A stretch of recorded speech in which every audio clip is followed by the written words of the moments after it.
मथुरा वृंदावन विधानसभा 2022 के लिए अखिल भारत हिंदू महासभा के दिनेश शर्मा को बनाए विधायक प्रत्याशी। यह विधानसभा पर आजमाएंगे सभी प्रत्याशी अपना अपना जोर। अखिल भारत हिंदू महासभा की राष्ट्रीय अध्यक्ष और नेता श्री सुभाष चंद्र बोस की पड़पोती सुश्री राष्ट्रीय के दिशा निर्देश मथुरा वृंदावन विधानसभा के कट्टर हिंदू नेता दिनेश शर्मा को विधायक प्रत्याशी घोषित किया गया। हिंदू महासभा के प्रदेश प्रवक्ता श्री रामविलास चतुर्वेदी ने बताया कि हिंदू महासभा संपूर्ण उत्तर प्रदेश में अपना प्रत्याशी उतारेगी और मथुरा वृंदावन से दिनेश शर्मा के रूप में पहला प्रत्याशी मैदान में उतार दिया है। उन्होंने बताया कि हिंदू महासभा देश की सबसे पुरानी पार्टी है। हिंदुओं की ओर से राम जन्मभूमि पर अयोध्या वाला केस 70 वर्ष तक लड़ा और जीता भी। हिंदू महासभा कृष्ण जन्मभूमि मथुरा के ईदगाह को हटाने का केस लड़ रही है।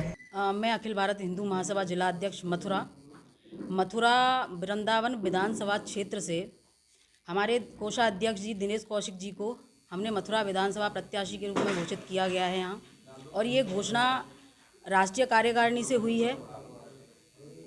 हिंदू महासभा सन 1915 का संगठन है जो कि कितनी बार चुनाव नहीं लड़ चुका।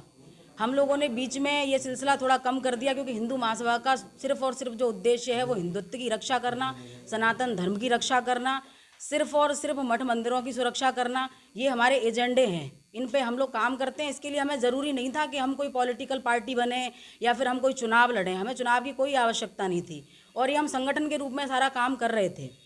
लेकिन अभी आप लोगों ने देखा होगा 6 दिसंबर 2021 को हमने एक जलाभिषेक का ऐलान किया था। जलाभिषेक हमें करना था।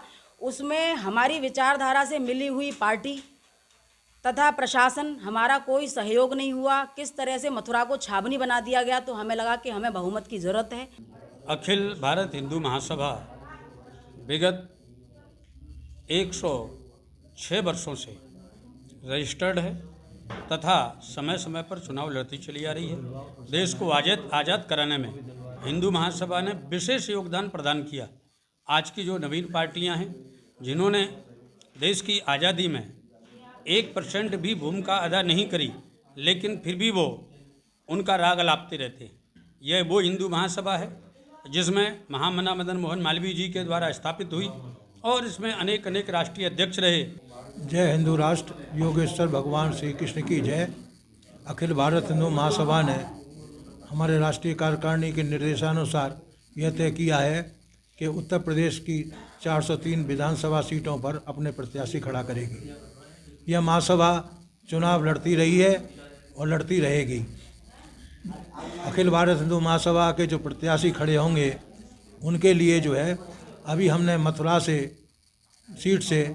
विधानसभा सीट से दिनेश कौशिक जी को जो प्रत्याशी के रूप में घोषित किया है राष्ट्रीय कार्यकारिणी के निर्देशानुसार। मैं गोवर्धन चौराया विश्व लक्ष्मी नगर में मेरा आवास है और मैं हिंदू महासभा के राष्ट्रीय अध्यक्षा और नेताजी सुभाष चंद्र बोस की पड़पोती आदरणीय राशि जी, राष्ट्रीय उपाध्यक्ष अनिल त्रिपाठी जी, हमारे ब्रज क्षेत्र के अध्यक्ष आदरणीय बिहारीलाल वशिष्ठ जी, प्रदेश प्रवक्ता श्री रामविलास चतुर्वेदी जी, जिला अध्यक्ष छाया गौतम जी, जिला उपाध्यक्ष निरंजन सिंह गुर्जर जी, नगर अध्यक्ष ऋषि कुमार जी और समस्त राष्ट्रीय कार्यकारिणी का मैं धन्यवाद देता हूं कि मुझे भगवान श्री कृष्ण की जन्मभूमि से मथुरा वृंदावन विधानसभा से उम्मीदवार घोषित किया गया है। मैं मथुरा कृष्ण जन्मभूमि से शाही ईदगाह को हटाने का केस लड़ रहा हूं और उसमें मैं मुख्य वादी हूं हिंदू महासभा की तरफ से। यह जमीन हमारे आदरणीय पूर्व राष्ट्रीय अध्यक्ष मदन मोहन मालवीय जी के नाम थी। उन्होंने राजा मल से जमीन को खरीदा था और उन्होंने बिरला जी से कह के इस मंदिर को बनवाया था। ये मंदिर पहले औरंगजेब द्वारा तोड़ा जा चुका था। मुझे ये जिम्मेदारी सौंपी गई थी। मैं भगवान कृष्ण की जन्मभूमि के लिए मथुरा न्यायालय में केस लड़ रहा हूँ। मैं उसमें मुख्य वादी हूँ। तो राष्ट्रीय अध्यक्ष जी ने और समस्त हिंदू महासभा के पदाधिकारियों ने यह निर्णय लिया कि दिनेश कौशिक को मथुरा वृंदावन विधानसभा 84 से उम्मीदवार घोषित किया जाए। मथुरा से मदन शाश्वत की रिपोर्ट।